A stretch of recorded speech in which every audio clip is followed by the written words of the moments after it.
Good morning guys and welcome back to another mini blog. আজকে যাচ্ছি হচ্ছে Esplanade. Actually 3 দিন ছুটি পেয়েছি, মহরম, তারপরে স্যাটারডে, সানডে। এই 3 দিন ছুটি কিভাবে ইউটিলাইজ করব সেই ভেবেই চলে এসেছি হচ্ছে এসপ্ল্যানেড কেনাকাটি করতে। নতুন গভর্নমেন্ট এস্টাবলিশ হওয়ার পরে প্রথমে আসলাম হচ্ছে এসপ্ল্যানেড, আর এসে দেখলাম চেঞ্জেস আছে, একটুখানি ছিমছাম লাগছে, নিট অ্যান্ড ক্লিন লাগছে।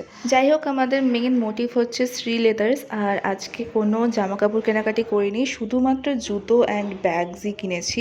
ইচ্ছা আছে এখন পুজোর আগেও না আসার, তাই জন্য ডাবল ডাবল জুতো শপিং করে ফেলেছি।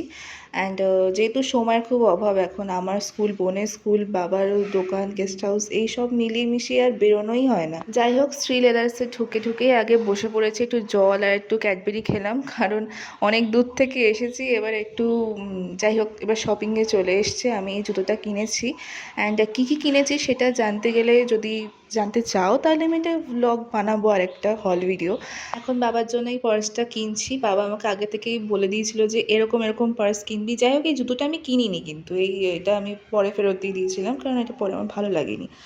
অ্যান্ড পার্স দেখছি, দেখতে দেখতে এবং বাইরে চলে এসেছি। আমার খুব ইচ্ছে ছিল কাশ্মীরি ঝুমকা নেওয়া, বাট এই ঝুমকাগুলো আমার পুরো একদম চুলে আটকে যাতা অবস্থা হতো, তাই আমি রিস্ক নিইনি। আর এখন আমরা চলে এসেছি হচ্ছে ধোসা খেতে।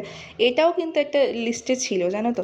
আগে আমরা বেরিয়ে একটা দোকান ছিল, একটা ফ্রেন্ডস বলে একটা কিছু দোকান ছিল, তো ওখান থেকে ধোসা খেতাম। বাট এখন এই স্ট্রিট ফুডগুলো এত ভালো লেগেছিলো, ভেবেছিলাম থাকবে না, বাট না, আছে।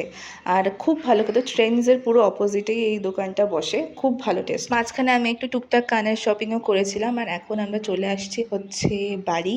অ্যান্ড শিয়ালদায় আসলাম, শিয়ালদা থেকে এখন ক্যানিং ট্রেনে বসে আছি। আর প্রচণ্ড টায়ারিং ডে, আর অনেক শপিং করেছি। এই দেখো কত শপিং করেছি। That's it for today, thanks for watching, by.